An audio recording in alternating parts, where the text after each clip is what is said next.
Tinc aquí davant a l'equip de júnior, guanyador del campionat per equips del Club Marítim Cubelles. Moltes felicitats, en primer lloc.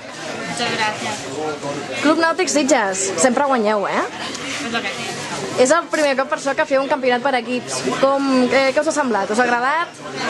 ¿No us ha agradat? ¿Qué? Pues a mí sí que me ha gustado.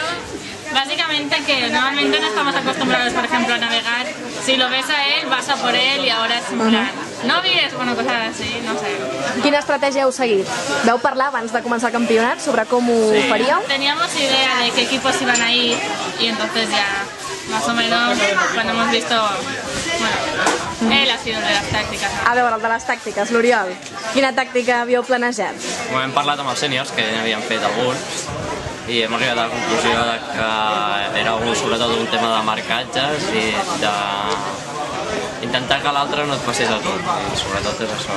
Si l'altre no et passava a tu i tu mantenies la teva posició, que el teu equip estava compenetrat i s'ajudaven tots cadascun al seu, doncs les coses han sortit com haurien de ser. Com heu vist el nivell dels contrincants? Max, per exemple.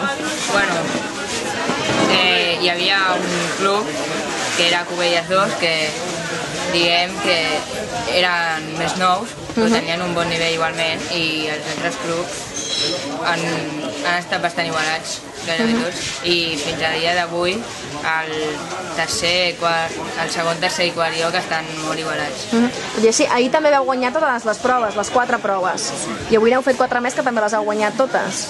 Portàveu bastant avantatge davant dels contrincants, doncs. Bueno, però era un avantatge que no es podia demostrar, ja que el primer dia vam guanyar Torre d'Embarra, però ell també van guanyar totes les proves, menys la nostra, i avui fins la penúltima prova anàvem igualats i anava a decidir tota l'última, però al final vaig de llarga ha passat a Torre d'Embarra. I a una prova abans que s'acabés hem guanyat. Voleu que s'instauri aquest campionat a partir d'ara cada any? Sí. Creieu que val la pena, doncs? Doncs res, moltes gràcies. Vale.